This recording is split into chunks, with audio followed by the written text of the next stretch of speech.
You're listening to the Options Insider Radio Network, the home of the Options Podcast. For more quality options programs, visit theoptionsinsider.com or search for Options Insider Radio Network in your podcast provider of choice. Listeners can also access all of our programming through our mobile app available in the iTunes and Google Play stores. Select programs are also available via live stream at mixlr.com/options-insider. That's mixlr.com/options-insider. Don't forget to follow along with your favorite programs and submit your own questions for the hosts at twitter.com/options, stocktwits.com/options, facebook.com/theoptionsinsider, or via questions at theoptionsinsider.com.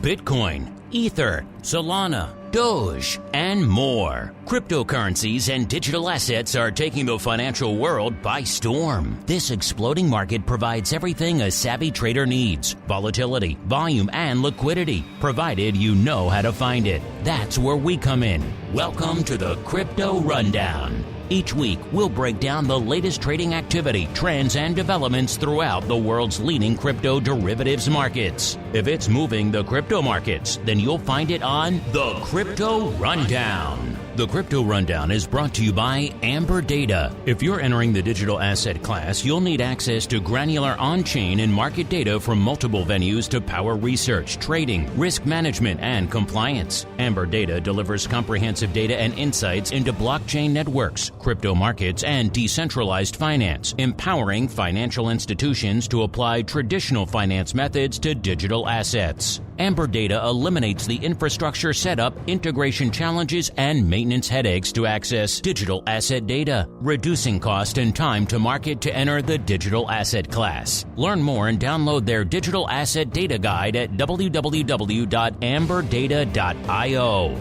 Now it's time to dive into the exploding world of crypto derivatives. It's time for the Crypto Rundown. All right, everybody. That music means we are back once again here on the network. Time for the Crypto Rundown, the program where we go a little bit beyond our traditional stomping grounds. Not going to talk about your Apple, your SPY, your VIX options here on the show. No, we're going to go a little bit further afield, see what's percolating out there in the waters of ETH and Bitcoin, talk about the volume, the volatility, the skew, all that good stuff, and a whole bunch more. My name, of course, Mark Longo from the THE optionsinsider.com, as well as from the network upon which so many of you are binging. Hope those of you who are here in the U.S. had a great Thanksgiving holiday, having a good start to your trading week. Remember, for those of you who are crypto native, maybe not so fluent in a lot of the options lingo we throw around here on the network, then make sure, you're not just listening to the Crypto Rundown, subscribe to the full network. Nearly a dozen programs coming at you, including some great educational content. Options Bootcamp, Options Playbook Radio, both will serve you well in getting you up to speed. So when you check out a show like this, you'll feel a little bit more comfortable. Then, of course, if you like what you hear, throw a star rating and review. This show's been around since 2018. Of course, it's still the newcomer to the network for me. The network, of course, next year will be 17 years. That's terrifying to say out loud. So make sure you're listening to the full network. And then, of course, if you want to go above and beyond, you want to join us for, let's say, great pro Q&A sessions where we pick the brains of some of the best minds in the world of options and derivatives and have them answer your questions, as well as, of course, our Options Oddities program where we break down all of the great unusual activity and get up to all sorts of fun and indeed no good. Only one place to go. Check all that out. theoptionsinsider.com/pro. The place to go to learn more as we go out to the crypto hot seat and see who's joining us on the program this week. Forget about cold storage. It's time to turn up the heat on thought leaders from the world of cryptocurrencies and digital assets. It's time to take their place on the Crypto Hot Seat. All right, everybody, welcome to the Crypto Hot Seat, the portion of the program where we welcome on guests from the world of crypto derivatives and indeed beyond, and proceed to pick their brains for the benefit of you, the listener. And today's guest is a newcomer to the program and indeed to the network. He is Willis Croft, the Director of Partnerships and Business Development at Wintermute. Willis, welcome to the Crypto Rundown program. Hey, Mark. Thanks so much for having me. Pleasure to be here. And Willis, as we are wont to do with all of our first-timers here on the network, why don't you go ahead and give our audience a bit of an overview of your background in the world of crypto and indeed derivatives, as well as what it is you folks do over there at Wintermute. Yeah, absolutely. So as you said in the intro, I'm a director of business development at Wintermute, based in London. The role is pretty varied. I mean, essentially anything that could potentially require external engagement is on the table for the BD team at Wintermute. But really the focus is twofold. Number one, it's on working with the projects that we are a liquidity provider for. And number two, it's working with all of the trading counterparties that use us for liquidity and trade with us on a bilateral basis, both spot and derivatives as well. In terms of Wintermute, very, very happy to give you an overview. So Wintermute is a crypto-native trading firm, but fundamentally our aim is to help drive innovation, improvements, anything that's possible because of blockchain and crypto. And you can really think about how we do this by splitting it into three buckets. So number one is liquidity provision. So we work with centralized and decentralized exchanges. We work with projects directly. And really the aim here is to populate order books, provide liquid markets, make it as frictionless as possible for others to trade. Generally, when we work with projects, it tends to focus on centralized exchanges, but we're actually very active in DeFi, have one of the biggest footprints in DeFi, and we support liquidity for a number of projects and protocols in that space as well. On the OTC side, Wintermute really started off providing electronic liquidity to a number of agency brokers, prime brokers, retail apps, aggregators, all of that type of counterparty. Now, clearly one of the great things that you can do in crypto is you can follow the flow of funds on chain really easily, given it's fully transparent, and people start to realize when they're trading through these aggregators or trading through these brokers who the end liquidity providers are, and so they start coming to us directly. And we've seen huge growth in our OTC desk, both on the spot and derivatives side this year, is I think a combination of people figuring out that we're one of the key end liquidity providers in the space, but also we've decided to be a bit more vocal with exactly what we offer. And we onboarded our 1,000th OTC counterparty this year, which gives you some kind of context of the scale of the growth we've seen on the OTC side of things.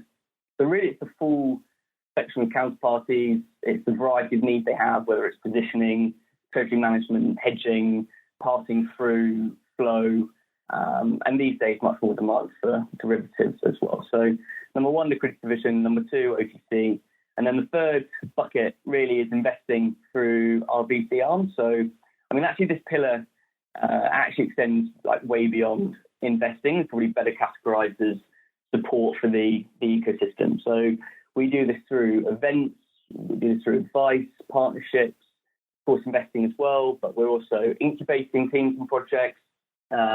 The first one to go public there is Bebop, which is the DEX that we incubated.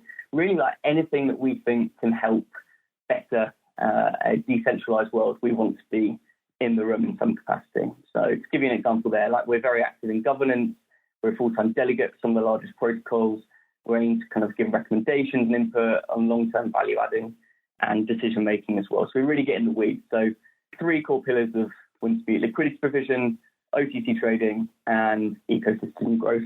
That's probably the best way to describe it. I like it. A lot of irons in the fire. A lot to discuss here on the show today. Before we get into that, I have to know, what are the origins of the name Wintermute? Where does that stem from? The culture of Wintermute is there's a lot of gaming. It's very academic. It's very math-based. The name Wintermute comes from a book. So our founder and CEO, Evgeny, saw the name of the book and liked the name, given the math connotations and the fact that the ethos of the Wintermute team is very statistical based. All right, I like it. Let's get into all this fun. You mentioned you provide liquidity on a lot of different venues, OTC and, of course, centralized. We talk about a lot of those different venues here on the network. Let's start on the centralized side over there on CME. I know you guys have made some forays into CME recently. Are you guys making markets in the options exclusively? Are you supporting all of the crypto products there? What are you guys doing with CME right now? So starting with CME options. So we had the announcement last week that we're now able to price and trade CME options.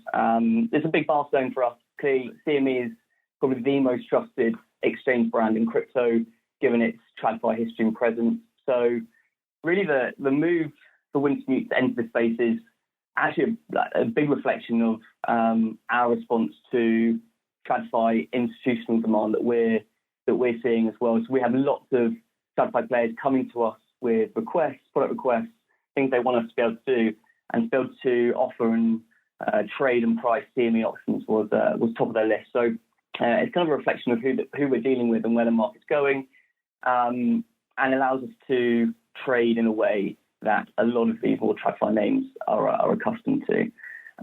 Also, I think for Wintermute, it's a major milestone because trading on CME requires you to clear through an authorized clearing member. So we're using ABN AMRO. They're one of the leaders in the space.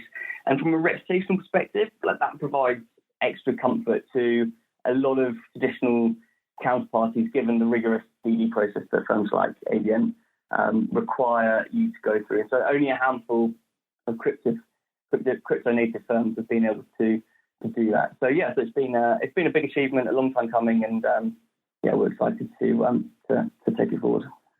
We talk obviously about all the crypto options activity and indeed all the options activity going up on CME every week on This Week in Futures options program listeners. So if you're not checking that out, if you're just listening to the crypto rundown, you're missing out on a lot, including us touching on some other crypto options activity over there at CME. Speaking of the activity there, Willis, I'm curious for you, when CME first got into this game back in 2017, a lot of people were excited for a variety of reasons. You just mentioned, they are one of the big names in the world of derivatives, so they add a little bit of their imprimatur to what was kind of viewed as a bit of a Wild West market at the time. They started with the big futures and then, of course, eventually got into the options and the micro-sized products. A lot of people thought these things maybe were going to fly off the shelves. It really has been a little bit more of a slow slog in terms of the volume uptake, even with the micro-sized products, which were created to be a little bit more retail-friendly. We've seen fits and starts in the volume out there, but no real explosion like a lot of people anticipated. I'm curious for your perspective. Sounds like you're new to the CME game, so you may have an interesting outside perspective to it. But I'm curious for you, why do you think these products have struggled to resonate and gain some traction over the last, let's say, 5 years? Yeah, I think the reality is that whilst lots of traditional finance-focused entities have been exploring crypto, the real volumes in the crypto space have still, for the last few years, come from more crypto-native teams. So whether that is crypto VCs, whether that is crypto-native hedge funds, if you look at the options market specifically, you see huge demand from crypto treasuries looking for yield. You've got crypto-native hedge funds looking for exposure. You've got miners and validators looking for smooth flow of future rewards. You've got other brokers looking for liquidity. So all of these names that I mentioned are really the kind of core sources of flow for crypto options over the last few years. Now, the biggest hurdle they have is something I just touched on earlier, where to trade on CME, you need to go through an authorized clearing member. And actually, for a lot of those names I just touched on, that's just not viable. So whilst there was no doubt that the product was probably more robust and it came from like a more trusted name, the fact is that most of the entities that were the drivers of flow in the crypto ecosystem, especially for options, weren't able to access the products. So I don't think it's not an issue with the products, it's more the hurdle to get to those products. But what we're seeing now is the fact that you're seeing the volume on these products grow and grow. It's showing you the shift between historically who was the driver of flow and who are the new drivers of flow. And those new drivers of flow is definitely starting to shift towards the more traditional TradFi-focused hedge funds that have access to CME. Funny you mentioned that, because that's been something we touched on this show ever since its inception, which is that Venn diagram, the overlap, the intersection between the traditional markets of, let's say, a CME centrally cleared, and then, of course, the DeFi world, which is where a lot of our listeners come from. A lot of, as you mentioned, the options flow comes from the DeFi space and the centrally cleared space. They don't really they don't really see eye to eye on many things. And so the intersection there is something that we've been always fascinated by, and kind of the pushing and pulling between those two worlds at the same time. I'm curious for you, Willis, you guys over there at Wintermute, as you mentioned, you have kind of feet in both camps. How do we bridge this divide? How do we get, as you mentioned, some of the flow providers to maybe start trusting or have access to centrally cleared type markets? And maybe on the flip side, some of the more traditional players, large funds who are used to and maybe trust only centrally cleared markets, how do we get them to maybe dip their toes into the DeFi waters? How do we bridge this chasm, Willis? Yeah, it's a difficult bridge to chasm, and lots of people have been trying to do it for a number of years. KYC is a huge thing. There's lots of people looking to solve that problem right now. There are entities and trading firms that trade on CME that would probably really like to be able to access options that are trading on DEXs or in DeFi, for example, but they just don't have clearance to be able to trade in an arena where there is distinct lack of KYC. So there's lots of different L2s launching at the moment, or different solutions that provide a KYC environment for them to trade. I also think liquidity is a huge thing. So those that actually can touch these products, the fact is, especially in DeFi option vaults and certain DeFi option products, there hasn't been the liquidity to date to make it appealing. And what you've then tended to see is people go back and focus on those centrally cleared products. So talking CME or Deribit, they're the two major ones. But there are others as well, and that's actually something I think will be a huge development over the next few years, as we'll start to see more and more centralized exchanges look to grow and develop their options products and entice this type of flow away from the incumbents. And we mentioned, the big centrally cleared player, CME is one of them. Back in 2017, another big options player, Cboe, also got into the crypto game with a listed futures product. There was a very different approach. They were going the one multiplier versus CME, which had 5, so they're obviously going for a much bigger product targeted more at institutions. The Cboe offering targeted more at a smaller, maybe even a retail type client. That ended up going the way of the dodo. Cboe got out of the space. We just heard just a couple of weeks ago CBOE reversing that and planning to get back in with a new future coming, I believe, in early to mid-January. So maybe shaking up the game a little bit. I'm curious from your perspective, Willis, what are your thoughts on Cboe launching and then getting out, and then now finally, years later, dipping their toes back in the crypto waters? I think the thing is that that's just entirely representative of what you've seen from a number of institutional TradFi firms over the last few years. You had this huge build-up of crypto in the prior bull run up through 2021, and everyone and anyone was starting to look at how they could be involved in the space. And then clearly, unfortunately, there were a number of very, very serious negative headlines and developments in the space in 2023 and 2022. And that caused a lot of institutional type folks to sit up and step back and think, hang on, we just need to see how this plays out before we fully commit. Because for these guys as well, there's another element to this, which is they've worked incredibly hard to build up their reputation and their trust in traditional markets. Their C-suite will be very nervous, and quite understandably, about piling into a crypto environment and having that potentially compromised. So we've seen so many players go through the same process internally, where there was a huge ramp up, lots of thinking about how they could be involved in the space, a massive pause and pullback, and now they're starting to re-engage. And I think what you're seeing with Cboe is just Cboe's a real reflection of that. But any type of better regulated, more transparent trading venue that we can get in crypto, like we're at Wintermute, we're all for.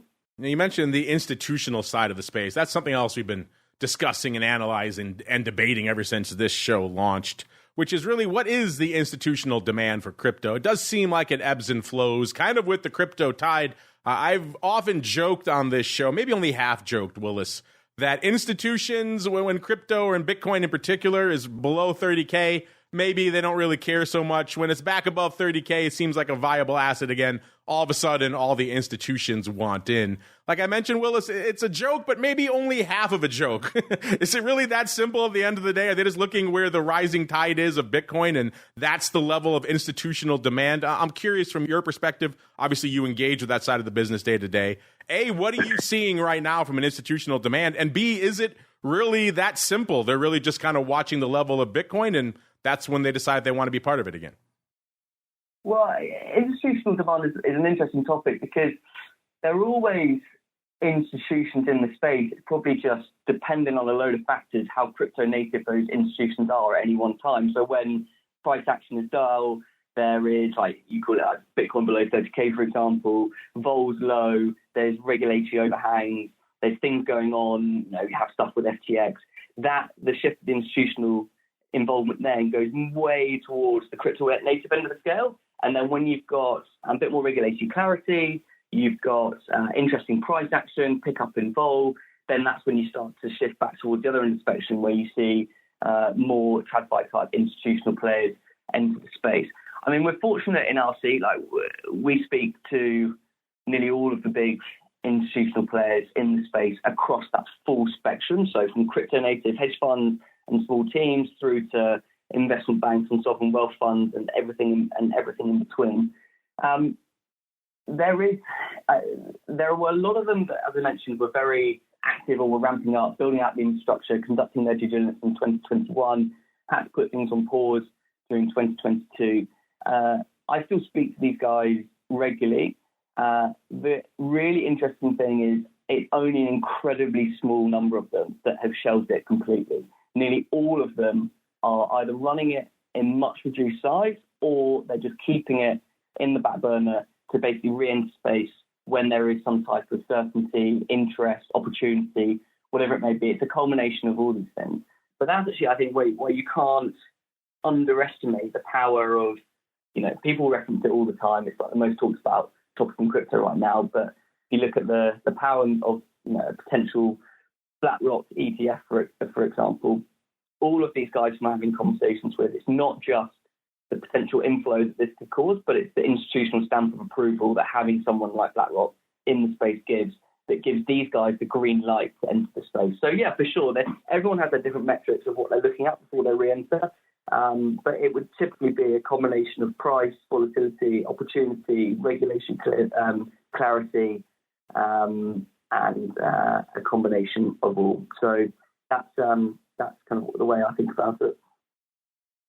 Yeah, certainly a lot of people very excited about the prospect of that ETF, hence that rising tide lifting all boats that we were just talking about there. You mentioned kind of the institutional firms and how they approach this. You guys have an interesting viewpoint on this over there at Wintermute. You kind of get to watch the whole life cycle of the onboarding of these firms and luring them to the dark side of crypto, if you will. So really quickly, walk our listeners through that if you can. The life cycle of onboarding and one of these firms, they come to you, maybe they're a little bit intrigued by crypto options, and then take us from there, Willis. Yeah, so I mean, we're approved by the FCA for the UK regulator for AML and KYC. So typically we would go through that onboarding process with all of our institutional counterparties.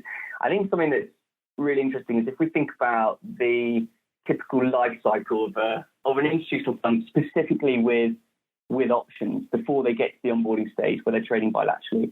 I think number one is they tend to start, and I've seen this with a number of different names, they start to explore the space. Their first port of call is where they already have access, where they trust the most. They start with CME. Then if they're looking to trade slightly different contracts, looking for slightly improved liquidity, there's a whole host of reasons that they start to get comfort with Deribit and trading on screen with Deribit, because that is predominantly where most of the crypto options liquidity is and has the highest crypto options volume. Then if you're trading on screen with Deribit and you start to ramp up your size, you start to realize pretty quickly that there's some pretty aggressive slippage that you can incur. And so there's a platform called Paradigm, which is like the premier block trading platform for executing big blocks with directly with liquidity providers and then having them booked there a bit.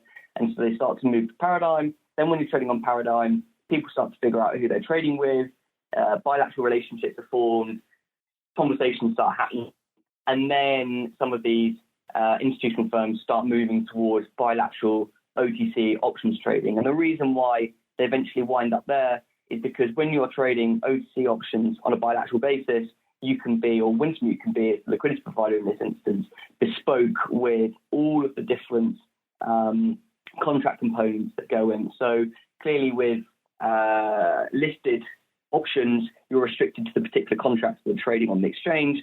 But fundamentally, the biggest restriction is you're restricted to Bitcoin and ETH, for example. Whereas if you trade bilateral OTC options with Wintermute, we can price options much further down the curve in terms of the more esoteric altcoins as well. So that tends to be the steps that we see some institutional players go through. And then, of course, when they get to the bilateral OTC stage, that's when they go through the full onboarding and everything is negotiated and traded under an ISDA.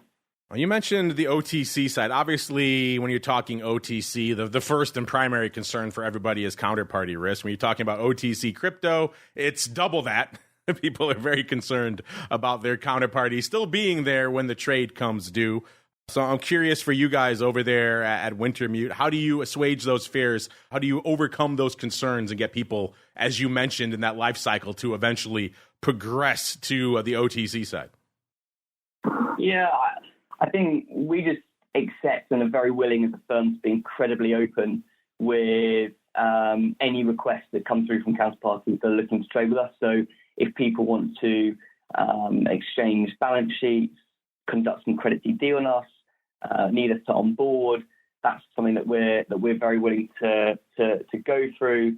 There are also different products and solutions now that are helping to mitigate counterparty risk in the OTC trading world. For example, using a third-party custodian to hold collateral is much more commonplace now than it used to be. But we're also developing products and improvements internally that can help reduce the concern of counterparty risk. So, for example, for our OTC trading, we've been working really hard on introducing a new dynamic margining methodology. So the whole idea behind this is it reduces the initial capital outlay that counterparties have to place with us. It allows multiple types of collateral. It allows the netting and offsetting of positions, and it allows you to trade altcoins, for example, sometimes without posting 100% collateral. So clearly, there's an element of showing the credit robustness of Wintermute. There's an element of looking at what external products we can use to mitigate counterparty risk, and there's also an element of what can we do internally if clients are posting collateral with us. That means that number of collateral is reduced, but we're still happy from a risk perspective. Let's talk about some products, in particular Solana. You know, that was starting to get hot this time last year. Then, of course, we all know what happened a year ago. FTX kind of cut the legs out of many things, much of the crypto market, including Solana. Seemed like Solana might be on death's door, was dwindling, got down around $10, if not below. It was hanging out around $20 not too long ago. Then, of course, all this rising tide of the crypto space as a result of the ETF rumors have really lifted everything, including Solana. Solana just racing north of $50 now. So starting to get inquiries again from our listeners about maybe is it time to start talking about Solana options again on the show. So I'll put it to you out there, Willis. Is there interest again in Solana as an options vehicle, or is it really at this point just too damaged by FTX to kind of go back to those waters? No, absolutely. We're definitely seeing renewed interest in options on Solana. It's something that we've traded a decent chunk of as well, especially in the last couple of weeks. I think Solana were maybe fortunate or clever, I'm not sure, maybe a bit of both, that the Solana conference held in Amsterdam this year timed nicely with the start of the most recent mini crypto bull run. And clearly at conferences, you've got lots of announcements, partnerships, things to get people hyped up. So that's certainly helped. But there's still a lot of love for Solana in the crypto ecosystem. There's people who I think felt like they'd missed the boat with Ethereum and Bitcoin to get in really early. And Solana, for a lot of those folks, gave them a second bite of the cherry. And because of that, I think it will be there's always like a fondness towards Solana, even if it doesn't always come through on crypto Twitter. But definitely the people that we speak to, there is. And there's a number of VCs actually that we speak to on a regular basis that heavily vested into the Solana ecosystem, and they start to track or look to track slightly more interesting metrics than just the price, for example. They look at the developer numbers currently in Solana, and they're saying that things are looking positive and certainly things have taken a turn in the last month or so. So, yeah, the price action's clearly good in terms of enticing flow and getting people back into trading it. But from our perspective, on a fundamental basis, we're seeing really positive things about Solana. And then from a flow perspective, we're seeing more and more requests to trade Solana options as well. There you go. I'm going to have to start incorporating Solana back into the show there, listeners. It requires a good source of data on Solana. Those are becoming fewer and farther between, but maybe we can investigate that for future episodes of the show. Speaking of the show, unfortunately, Willis, we've only really scratched the surface, but we have to keep on rolling with the show. But before we get on out of here, I know you guys and gals over there at Wintermute have a lot of interesting things up your sleeve. So before we head on into the Bitcoin breakdown, leave us with some optimism, something we can anticipate. Leave our listeners with a glimpse into what they can look forward to from you and the team over there at Wintermute in the coming months. Yeah, so options and derivatives are traded from our Wintermute Asia entity. So Wintermute Asia will be looking to build out a number of new products, some of which are already in the works, especially on the derivative side of things. With OTC options, we're going to be adding more and more tokens to cover the kind of wider requests that we're getting through. We're also working very hard on that ecosystem support side of the business, so more initiatives for builders and events for people to come through, bringing people together to help push the space forward. And we're still looking to hire good people in the space as well. And Willis, if folks want to see all these initiatives unfolding for themselves, check out what you and the team are working on over there at Wintermute. Where should they go? What should they do? Yeah, you can go to our website, wintermute.com, or you can check out our Twitter, which is at Wintermute, or our CEO is always good value on Twitter as well, and really insightful insight. That's Evgeny Gavoy. Well, Willis, I appreciate you taking some time to chat with our listeners here on the Crypto Rundown. We'll make sure to keep an eye on all these initiatives and maybe have you guys come back on in the coming months so we could see how all of this is unfolding in the marketplace, Willis. Perfect. Sounds good. Thanks so much for having me. I appreciate it. All right, listeners, now it's time for us to keep on rolling. It is time for the Bitcoin Breakdown. It's time to explore the latest trending activity, trends, and developments across the world's leading crypto market. It's time for the Bitcoin Breakdown.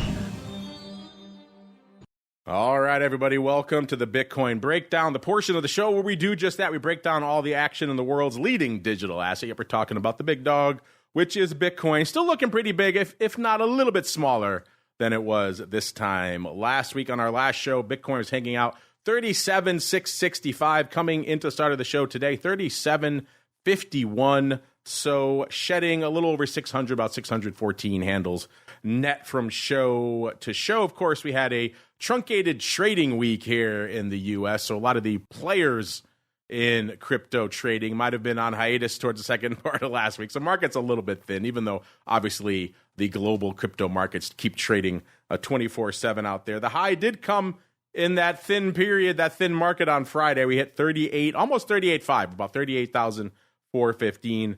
The low heading into the holiday on Wednesday, 35,671. So a pretty decent range on the week, which is also probably why, even though we were heading into a holiday and now coming out of it, it's usually a bit of a quiet period. The vol still managing to tread water right now. We were at about a 53 in the 7-day vol in Bitcoin last week, 52.8, so almost exactly that same level coming into the start of the show this week. By the way, of course, all this data coming at you, courtesy of our friends over there at Amber Data. Kick the tires for yourselves, amberdata.io, the place to go to check out all this data, and quite literally a metric ton more. If data had a weight, it would crush you. There's so much there.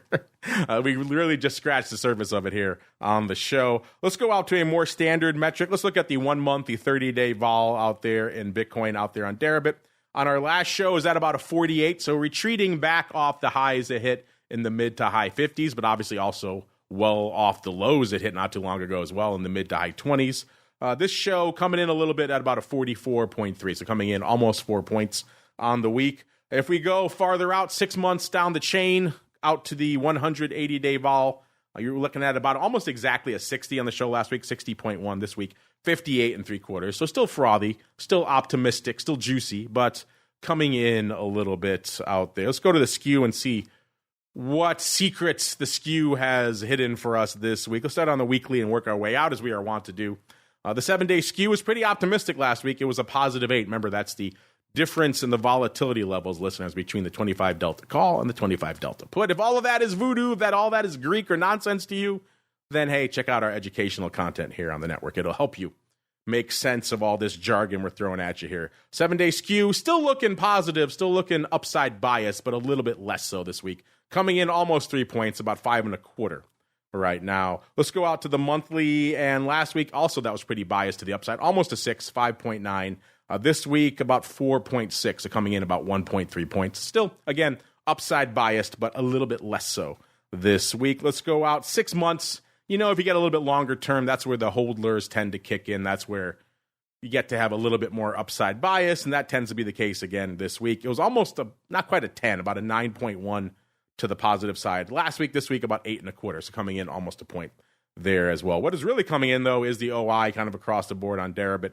Let's start, obviously, in the Bitcoin realm, and about 221,000 contracts open on the call side. That's down nearly 40,000 contracts, about 39,000 from this time last week. The puts, 91,000. That's down about 29,000 from this time last week. So as we said, kind of light, thin markets right now. Not a ton of volume hitting the tape, as is expected for this time of year.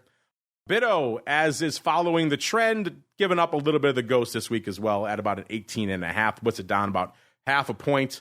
In terms of ADV, it's at about a 60K right now, so that's up about 3,000. So continuing to grow, even though it was a quiet holiday week last week, which is impressive. Again, roughly 2/3 of what it was this time a year and change ago when it was threatening 100K, around 90,000 contracts a day. And certainly much better than the 14 to 18 that it was hanging out at not too long ago. Again, going back to my old adage, when Bitcoin's north of 30K at least, then people tend to have an interest, not just in Bitcoin, but all of the ancillary products, including Bitto, hence the ADV. Starting to head back up. Today, it doesn't seem like we're going to hit it. We were at about 30,000, so we were about halfway there. Not that much time left in the session, though, so it doesn't seem like we're going to threaten that 60K today. Yeah, we're up to about 34,000 now, as the show has progressed a little bit. The vol coming back in a little bit, down about a 57, down about 4 points, which puts it pretty much in line with what we're seeing out there on the Deribit front as well. In terms of top positions, it's still all upside all the time. It's still long-term call dominated. I've expressed my viewpoints in the past about the utility of buying long-term calls in a product like Bitto, where the dividend is so aggressive. It's going to really hurt the performance of those calls in the long run. But nonetheless, we still are seeing a lot of open interest in those. All of these are Jan of 2025, with the exception of one. I'll point it out to you when we get there. Let's do a quick top 5, and then we'll move on into the altcoin universe, listeners. Number 5, 29,000 of the Jan 20s. Number 4, 43,000 of the Jan 25s. Number 3, 69,000 of the Jan 35s. Number 2, our only Jan of 2024 position in this top 5. It's 83,000 of the Jan 65 calls. Then we're going back long-term again, 95,000 for number 1 of the Jan 2025 30 calls. So all of that, Jan of 2025, with the exception of the 65 calls, which are expiring. In January of next year, still, however you slice it, all upside biased all the time. Certainly the 20s looking the closest. But then again, that gets back to that same issue we talked about before with the dividends. We won't debate that again here on the show. Instead, we'll keep on rolling to explore the altcoin universe. It's time to move beyond Bitcoin and find out what's moving the rest of the crypto marketplace. It's time to boldly venture into the altcoin universe. All right, listeners, altcoin universe time, where we explore everything outside of the big dog, which is Bitcoin, except for right now when we're breaking down the top 10 from an overall market cap perspective. Kind of hard to avoid Bitcoin in that conversation. Number 10, once again, Tron holding down the bottom part, the entry point, if you will, of our top 10. About $9.25 billion worth of market cap, so obviously substantially higher than it was a few months ago, as we've seen this, again, rising Bitcoin tide lift all of the rest of the crypto boat. So number 9, we got our old friend Doge still hanging out there. Death grip on the number 9 slot. A little over 11, almost 11.1 billion worth of market cap. Number 8, it's Cardano, 13.3 billion. Number 7, the aforementioned Solana. We were just talking about that. At 23, almost 23.1 billion worth of market cap. Number 6, it's USD Coin, 24.5 billion. Number 5, XRP, our old friend XRP, 32.3 billion. Can't maintain its upside. Struggles. I feel for you, all you XRP holders out there. Number 4, BNB, 34.3 billion. Number 3, it's Tether, 88.8 billion. Numero 2, it's ETH, 241.75 billion. And the number 1, the big dog, about 725 billion worth of market cap. Let's get out to number 2 in market cap, number 1 in a lot of your hearts. It is ETH, just a little bit north of 2,000 as we kicked off the show. 2011 to be precise. That puts us down about 35 handles from our level last week on the show. We were at about a 2046. The high came again on Friday in those kind of thin markets, 2132 to the upside. The low, we broke 2,000 ever so briefly on Wednesday, 1933 to the dark side. So almost exactly a 200 handle range on the week, which is kind of interesting. Let's get out to the vol. Let's go out to the 7-day vol first. Last week was pretty frothy, 55 on the weekly vol. Now, again, take some of these weekly numbers with a grain of salt. I like to look more a little bit longer term, more on the monthly range, or at least a couple of weeks. But everyone's got to play in the weeklies now, so we have to include these on the show here. At about a 55 this time last week, almost a 45, actually a little bit below a 45 this week. 44.5 coming into the show, so down over 10, about 10.5 points on the weekly 7-day vol. 30-day vol also coming in, not quite as dramatic, but still coming in. 55.25 on the show last week, 48 even this week, so coming in a little over 7 handles on the 30-day vol. And going out 6 months, we were at 61 on the show last week, 58.3 this week, so not quite 3 points on the 6-month term structure as well. Let's go out to the skew. And last week, again, pretty biased to the upside. 6.4 was the positive skew this time last week. This week, the 7-day skew, 2.4, so coming in exactly 4 points. Still biased to the upside, but much, much, much lower than it was this time last week. And of course, go back a couple of weeks, the bias was much stronger. So biased to the upside, but not quite as strong as it has been in recent weeks. So let's go out to the monthly skew. Last week, it was a positive 5.5. This week, positive 2.5, so giving up 3 points. Kind of the same story there. Bias to the upside, but perhaps not quite with as much conviction as it was a couple of weeks ago. And the 6-month skew, kind of a different story here, which again is kind of interesting. That's why we go out a little bit longer term, kind of see what the hodlers are up to out there. And last week, the show, we had 5.5 points worth of positive sentiment, positive upside bias, call it what you will, in the skew out there on Dare. But this week, increasing 7.75, so gaining 2.25 vol points over the past week. So that's kind of interesting. All the nearer dated skew coming in quite a bit. Longer term, not so much. Actually getting a little bit frothier. So kind of interesting. Maybe showing us maybe there's some turbulent waters ahead, but a little bit longer term, a little bit smoother sailing out there. So intriguing stuff out there. In terms of OI, ETH taking it on the chin. Again, this is usually a pretty quiet period out there.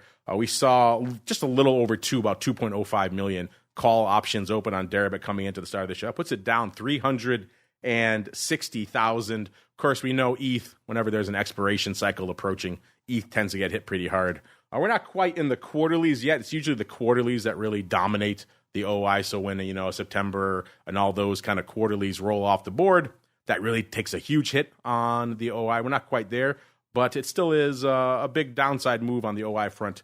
Just a little over 2 million contracts open on the call side. 720,000 puts open this week. That puts it down about 380,000 as well. So a lot of contracts coming off the calls and the puts this week. Let's run through some of the rest of the altcoin universe, and we'll get out of here for this week, listeners. Solana this week, 54.5 when we kicked off the show.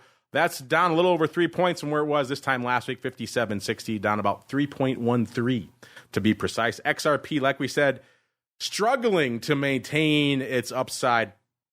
at about a 60 when we kicked off the show. It was 62 cents last week, so giving up another 2 cents on the week. We all know the story, the saga that is XRP. I won't belabor it here, but a lot of people hoped when we had some of those rulings earlier this year that we saw XRP spiking into the 70-odd cent range, that maybe that was the beginning of the upside trend that people have been holding XRP for years now, since the start of the show.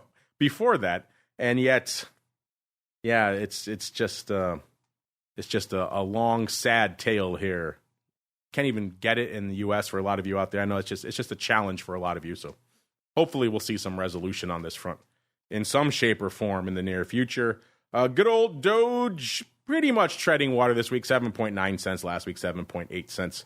This week, enough to keep its death grip on the number 9 overall market cap spot. Litecoin down about 2.5 points. It was 68.65 coming into the start of our show, 71 and change on the show this time last week. So actually almost about 3 points coming in on the week, 71.61 and 68.65 this week. So giving up a little bit of the ghost out there. A Cardano, 38.6 cents this week, 37.6 cents. So do the math, it's pretty easy, down about a cent out there. Polkadot, 5.37 last week, 5.10 this week, down 27 cents. And everyone's favorite, ye old Shiba Inu, it was 1,000,000 zeros, 0.85 this week, 0.81. So giving up a little bit of the ghost. Unfortunately, no Shiba Lambos on the docket for you folks this week. All right, that is going to do it for the Crypto Rundown this week. I want to thank our guest, Willis Croft from Wintermute. Make sure to check them out at wintermute.com or on Twitter at wintermute_T.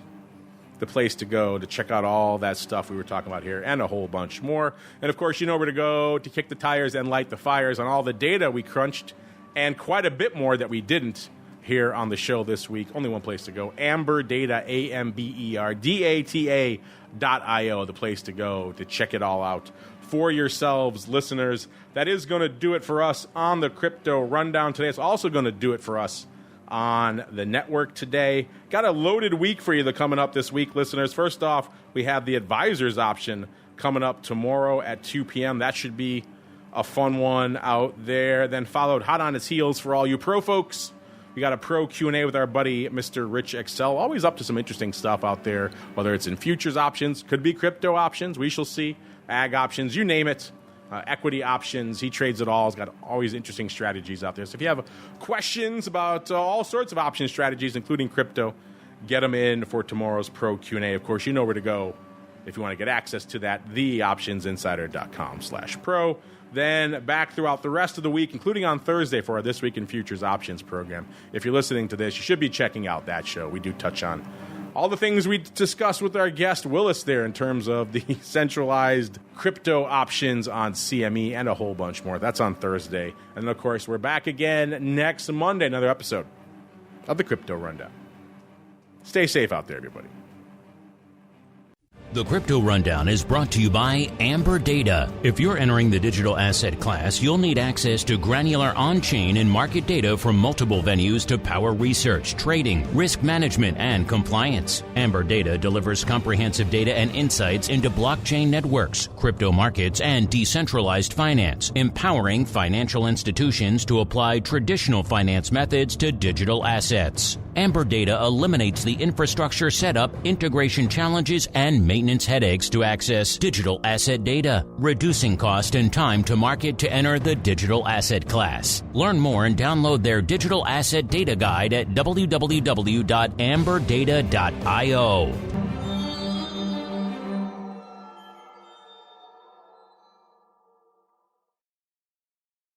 You're listening to the Options Insider Radio Network, the home of the Options Podcast. For more quality options programs, visit theoptionsinsider.com or search for Options Insider Radio Network in your podcast provider of choice. Listeners can also access all of our programming through our mobile app available in the iTunes and Google Play stores. Select programs are also available via live stream at mixlr.com/options-insider.